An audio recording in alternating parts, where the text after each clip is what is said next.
Cartoons. We've all watched them, and many of us have childhood shows we look back on fondly. But the last thing we expect to associate with cartoons, particularly cartoons for kids, is counterterrorism. But counterterrorism is exactly what the Canadian government is supposedly funding when it gives money to Big Bad Boo, an animation company. From 2020 to 2023, the Canadian government gave $6.1 million to Big Bad Boo, all in the name of protecting Canadians from hostile terrorist threats. Naturally, we wanted to understand why a children's animation company became one of Canada's top recipients of counterterrorism funding. I mean, it's a bit absurd to think that a cartoon about two girls living their lives is going to dissuade children in the Middle East from becoming jihadis. When we asked for records to understand how this funding was approved, we entered a bureaucratic maze that still hasn't produced answers. In 2015, the federal Liberals promised a government that would be, quote, open by default. Nearly a decade later, transparency remains a challenge from them,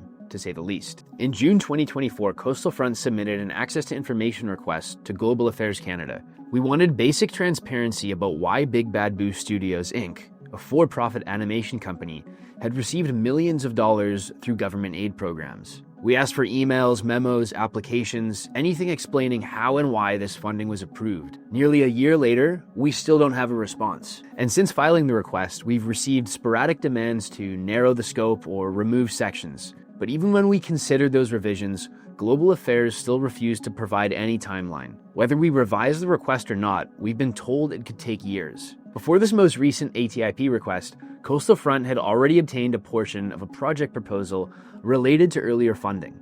In that document, pages 3 through 16 were completely redacted. Those missing pages covered essential content pertaining to project activities. In other words, the entire rationale for a taxpayer-funded counterterrorism project to an animation studio was blacked out. The funding reportedly covered translations, teacher materials, and radio adaptations of the existing content. But how this work qualifies as counterterrorism remains entirely unclear. With no visible reporting and no public acknowledgement from the company, there's no explanation of how this project aligns with national security objectives or why it warranted millions in taxpayer dollars. And yet, the effort to uncover how this funding was approved has revealed just how broken Canada's access to information system really is. The system isn't just slow, it's functionally broken. With no penalties for delay, no modern digital access, and no enforcement of transparency, there's no way for the public to hold the government accountable. At Coastal Front, we're still pursuing answers. But this case makes one thing clear. Without serious reform,